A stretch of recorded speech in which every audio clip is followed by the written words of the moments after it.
From CGTN headquarters in Beijing, this is The Hub with Wang Guan. Hello and welcome to The Hub. I'm Wang Guan in Beijing. Chinese Foreign Minister Qin Gang has just wrapped up his first official overseas visit of the year to 5 African countries: Ethiopia, Gabon, Angola, Benin, and Egypt. A fine tradition of Chinese diplomacy, 2023 is the 33rd consecutive year where Chinese foreign ministers have made Africa their first foreign destination of the new year. Chinese Foreign Minister Qin Gang presided over the completion ceremony of the first phase of the China-built Africa Centers for Disease Control and Prevention headquarters. Over the years, China has provided financial support and know-how to contribute to the health and well-being of the African people. And across much of Africa, China built thousands of kilometers of roads and railways, as well as ports and power stations. China has been Africa's largest trading partner for over a decade. But perhaps the most important aspect of the relationship is that together they have boosted the voice of developing countries and made the global governance system more just and equitable. Africa is a rising continent, a land of hope. It is full of vigor and dynamism. The stability of prosperity of the world is impossible without the peace and development of Africa. What Africa needs is solidarity and cooperation, not bloc confrontation. No country, no people have the right to force the African countries and peoples to take sides. Africa should be a big stage for international cooperation, not an arena for major country competition. At this hour, we're joined by Erastus Mwencha, former Deputy Chairperson of the African Union Commission, joining us from Nairobi, Kenya. Mr. Chairman, thank you so much for doing this. Thank you for coming on our show on the Hub on CGTN. First of all, I want to ask you about the Chinese Foreign Minister's trip to Africa and the significance of it. If you look at the 5 countries Qin Gang visited, they're very different places. They speak different languages, they have different economies and different cultures. Even the 2 institutions he visited, the AU in Ethiopia and the Arab League in Egypt, are all different. How do you look at this arrangement? Thank you for having me. The Chinese foreign minister's visit to Africa is coming at a very critical time, because it is coming at a time when the global economy has gone through a lot of stress following the pandemic, the COVID-19 pandemic, but also because of the disruptions in the global supply chain following the Russia and the Ukraine war, but also because of global rivalry, which we saw particularly informed by technological wars that also affected the global supply. And of course, the ever-abiding challenge of climate change. And so the foreign minister's visit is important because it has kept the tradition of foreign ministers visiting Africa on in the beginning of the year. And this has been kept for the last 32 years. How do you feel about this tradition, going back, like you said, all the way for over 3 decades? It is instructive in many ways, because it started way back in 1990, when actually that was at the end of the Cold War. And to many people, that would have been a start of Africa being left without any contestation. As you remember, that Africa was also a battlefield during the Cold War. But at the end of it, China stepped forward to show that Africa was not going to be orphaned, and that tradition has been kept. But you also asked the question, the significance of the countries that have been selected during this visit. Of course, looking at Addis Ababa, Ethiopia, this is also the headquarters of the AU. In addition to the fact that Ethiopia has a very strong relationship with China.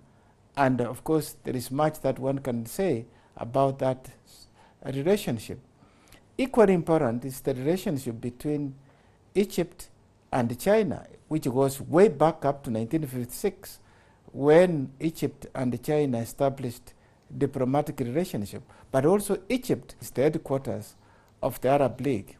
And of course, it's interesting to see the other countries that have been selected, that of course Gabon, which has also very strong links with China going back to 1970s, and of course which supported China during that big debate of 1971 of when the People's Republic of China became the legitimate occupant of the seat of China in the UN. And of course, Angola, which has got very strong trade links with China, and of course Benin. Of course, Benin represents West Africa. And so this visit to me touches almost all the 5 regions of the continent, and also speaks to the regional organizations that sit in Africa, and of course the Arab League.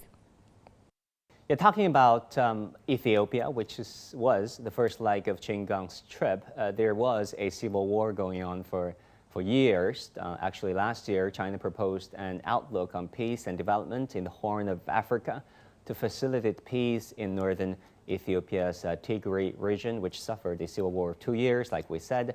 But let's not forget, it's a truce, not a peace deal. And there's a big difference between the two.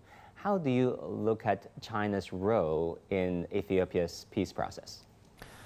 Well, this is not the first time that China is entering the fray of supporting peace process in the Horn of Africa, or Africa in general. China has supported the peace process in Somalia, in Sudan, and of course, talking specifically about the Tigray situation, it is instructive to see that China has already appointed a very senior diplomat to be a representative of China in the Horn, specifically dealing with peace issue.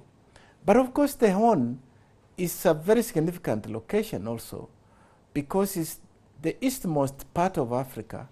It is strategic because if you look at where Ethiopia sits, or the Horn in general, this is a center for trade, where international trade flows east-west, north-south, and so it is strategic. But I think the other important aspect is that China has always supported peace process in Africa within the context of Africa's Union's efforts. It doesn't come in to establish a parallel process, but supports ongoing processes. In Ethiopia, the Chinese foreign minister also tackled the issue of so-called debt trap narrative. Qin Gang basically during a press conference said the so-called debt trap is a media hype. It's a Western discourse trap imposed on China. Do you agree? Does Qin Gang, the Chinese foreign minister, have a point? Well, the debt trap is a myth. Studies that have been conducted by even American university or institutions themselves have come to the conclusion that it's a myth. And the statistics speak for themselves. Africa's debt stock at the moment is about 600 billion US dollars or thereabout. And of that, China only holds about 20%. And in fact, if you look at even the debt that is attributed to China, China is already writing off quite a bit of those debts. And so it remains as a myth. And I think this is one aspect that we see Africa being sucked into, what one would call a new geopolitical warfare, which is also more or less like a Cold War, where some countries see that Africa perhaps is leaning towards one aspect of global development as opposed to the other. But Africa has always remained neutral. Africa has always remained non-aligned. And so the debt trap is part of that, what I say, new Cold War. I mean, there's an old African proverb, correct me if I'm wrong, Mr. Chairman, that is, when the two elephants fight, it is the grass that will suffer. Right. And in fact, if you look at what Africa is advocating for, Africa is not advocating to lean to China or to lean to Europe or to lean to America. If you look at Africa's needs, Africa is in need of transformation. Africa desires to create employment for the youthful population of the continent. Africa is desirous to produce food. Africa desires to acquire technology. Africa requires to advance in the area of ICT. And Africa is open for investment to all these countries. Africa has never closed the door to any country. And so that's why we stress time and again that indeed this is just a myth. And in fact, if you look at, as I said earlier on, the debt stock is owned by those same countries who say China is putting Africa into debt. Yeah. Talking about development, infrastructure is considered key. Do you see synergy between China's Belt and Road Initiative and China's newly proposed Global Development and Global Security Initiatives and the African Union's Development Plan Agenda 2063? And how do you expect those synergies to translate into tangible benefits for everyday people in Africa? Talking from the African perspective, Agenda 2063 expresses Africa's aspirations and in fact indicates the pathway for Africa's development, for Africa to be able to sit at the table of global developed nations. And the agenda draws out very clearly priorities for Africa's development. And if you look at the priorities under Agenda 2063, they are very much enshrined in the GDI and also in the PRI, the Belt and Road Initiative. In fact, if you go through the Belt and Road Initiative, the priorities indicated there, whether it is human resource development, transformation, addressing issues of technology, and trade and the rest, these are all enshrined in the agenda. And then, in fact, if you look at the process of how these programs are lifted in all these major initiatives, there is a forum which has been standing for a long time, since 2000, the FOCAC, the Forum for Cooperation between Africa and China.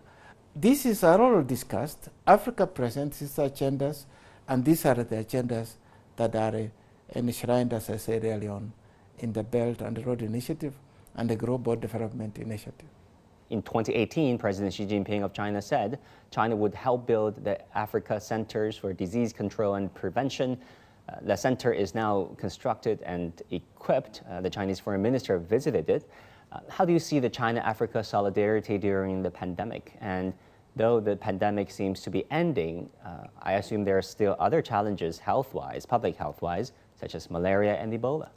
At the end of it, when you mentioned Ebola, when Ebola struck around 2014, Africa was left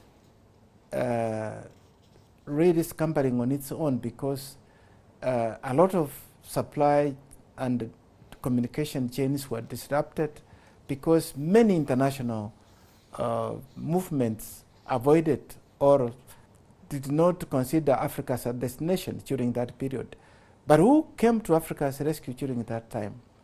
A number of countries which came, of course, China did, Europe did come in a way, and also US. But China went beyond that and even sent human resources, which was very scarce during that time, that settled in Africa and helped Africa fight Ebola. Now, coming forward, fast forward to now the pandemic,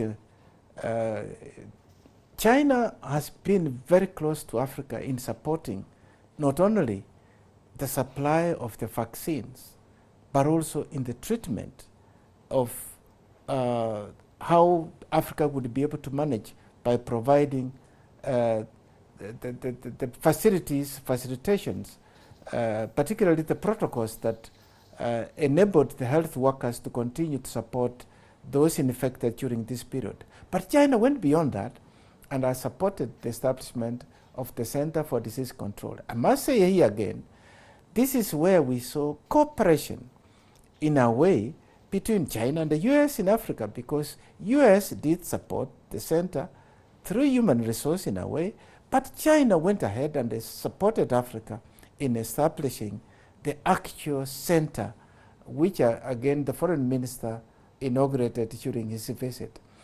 And indeed, the question that you raised, health has now become a major area of cooperation, a major area of concern, and China has indicated through the establishment of the center to support Africa to have the capacity to be able to respond to and manage pandemics such as the COVID-19.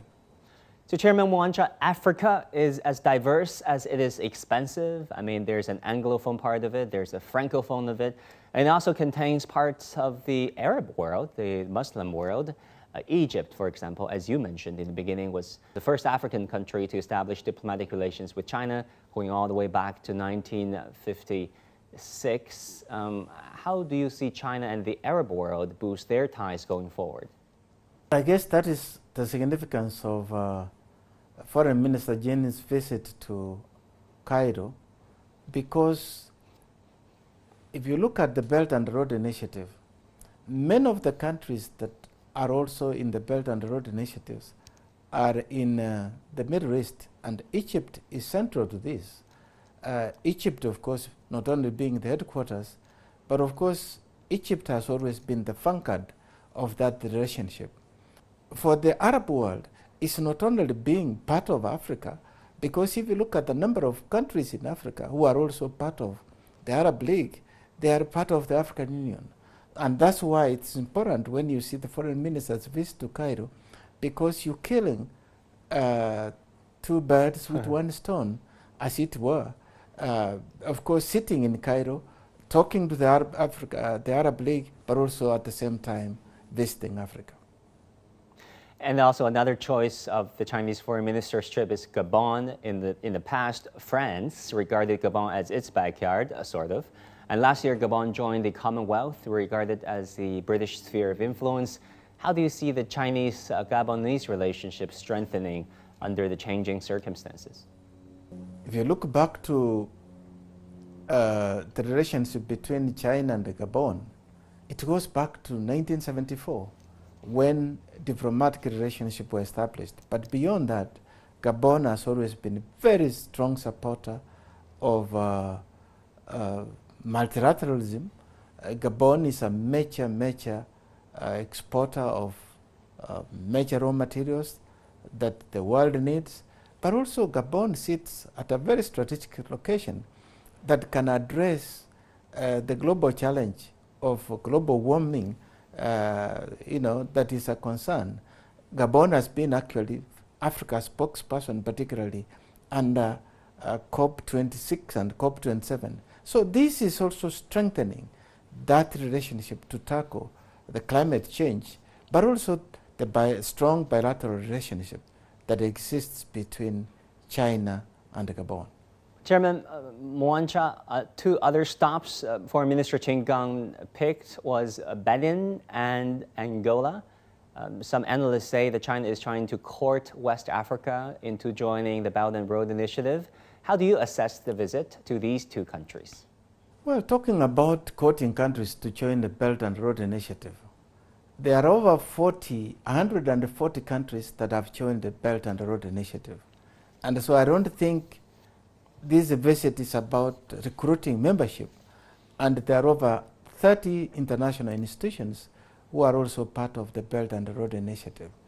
To me, I see it as really talking to West Africa, because Benin is not only a very strong member of ECOWAS, and that is also being able to address the 16 countries that are a member of Economic Community of West African States, but also Benin has a very strategic location. but also Benin has very strong links with China. And of course, Benin is also a major trading partner with China. Talking about geopolitics, last December, U.S. President Joe Biden said the United States is all in on Africa's future and promised American investment of up to $55 billion in Africa over the next 3 years. There's also renewed European Union interest as well. French President Emmanuel Macron had promised a new Africa strategy during his presidential campaign in Germany. There are reports of a new Africa strategy. How do you think Africa can balance its relations between China and the West? I think it's a welcome move. As I said earlier on, Africa has never closed doors to cooperation to any country in the world. But what Africa is aware of is a paternalistic attitude that some states coming to Africa to say, don't associate yourself with X and Y. That, I think, should be left to Africa to choose and develop relationship with whomever it wants. And Africa has always stood for non-alignment since the advent of independence. And so cooperation with the European Union has to be there, and for historical reasons, but also practical reasons. Equally important is a relationship with the US. But as I said early on, Africa has always said, let us have an international forum. Let us develop multilateralism. There are global challenges which require global solutions. And working together, we can address issues of global peace, climate change, but also development. And the solidarity with Africa, with any country, is welcome. But as I said, Africa is always wary of being asked who it should cooperate with. Yeah, Mr. Chairman, there has been this narrative where a rising China, where China's rising influence are perceived as a threat to Western interests, even to their national security. Does Africa look at that way? Do you look at that way? Africa doesn't share that. Africa believes that monolithic development is a thing of the past. We are now in a state of multipolar, and I think this is the new future that we should embrace, that accepting that development will always take place and the countries will rise and fall. And here is now China coming up, and of course Africa would continue to work with all the partners that it has always developed a relationship. And Mr. Mwencha, you are associated with several successful economic negotiations going way back, and as well as recently, as Secretary General of the Common Market for Eastern and Southern Africa, or COMESA. You led COMESA into achieving a free trade area in 2000. Given the importance of free trade agreements and free trade areas, why have not we seen more China-Africa free trade agreements? I mean, the only one China has with an African nation is, if I'm correct, Mauritius, signed in 2019. Thank you for that comment, and I'm happy also to have been very much associated with the initiation of the Continental Free Trade Area for Africa. But here is the point. I think it's sequencing. Africa is yet to solidify its own internal market, to develop the Continental Free Trade Area for Africa. As it is still nascent, it hasn't even started to be fully operational. All the building blocks are in place, but at the moment less than 10 countries are really taking advantage of that, and even those are only partially trading. And so if we go back to what I said in terms of sequencing, I don't think Africa should start jumping, creating free trade areas with China, with US, with Europe, before it puts this house in order. And so I remain wary when I see a number of countries coming to Africa to say they want to establish a free trade area. That is okay, but I think the first priority should be to support the Continental Free Trade Area take root. Africa to have the capacity to be able to supply.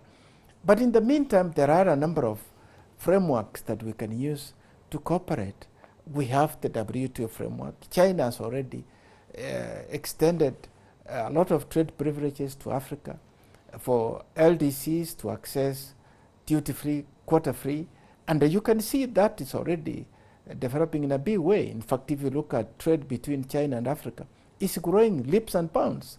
It is already over 260 billion from what it was the year 2000 of about 10 billion. It's indicating that the avenues that have been established are working. And so I would not rush into agreements of establishing a free trade area between China and Africa, because that's very complicated. And that's why, as I said, we remain really skeptical for those movements that want to establish free trade area with Africa before Africa solidifies its own trade arrangement. Talking about tourism, Mr. Chairman, as China is moving beyond COVID, many Chinese travelers are itching for their first overseas trip, what would be their first overseas trip in years. Some of them are considering Africa. As a former chairperson of the African Union, perhaps you can tell them a bit about why Africa and where.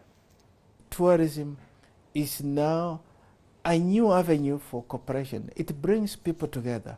It also removes barriers for people to understand and know each other, but also to learn about other cultures. Africa is a rich continent of diversity, as you mentioned.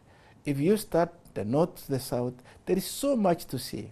But of course, for me, sitting in Nairobi, I can tell you that when I meet Chinese, they always look forward to visiting Africa, to go to the game drive, to see the diversity of Kenya, which is also in a cosmic way embraces that diversity. You can have snow on Mount Kenya, to the burning sands of Mombasa, to the game drive, which of course is very rare to find that combination in one country. Great. We also have a lot of young students studying in China, students originating from Africa. There also has been an increasing number of Chinese academics doing research in the continent of Africa. Going forward, how do you hope to see people-to-people exchange strengthened between China and Africa? There are already over more than 10,000, if not more than that, students, African students studying in China. This is a very welcome move. And I can tell you, if you look back to history, what brings together people is human-to-human exchanges, particularly in imparting knowledge. You see, you mentioned earlier on Africa being Francophonie, Lusophony. Africa has always tried to follow the old path of going for education in those countries which they had historical bonds, but China is becoming a new avenue, and with China advancing particularly in technology, this is a very welcome move. Of course, during the pandemic, many African students could not be able to access universities as they would have wished to, and we hope with now being in this new environment, African students will return and that normality is here to stay. Mr. Erastus Mwencha, former chairman of the African Union, thank you so much for joining us at this hour, and thank you for your time. Thank you very much for having me again. That's it for this edition of The Hub. Thank you for tuning in. Our news coverage continues on CGTN. Bye and take care.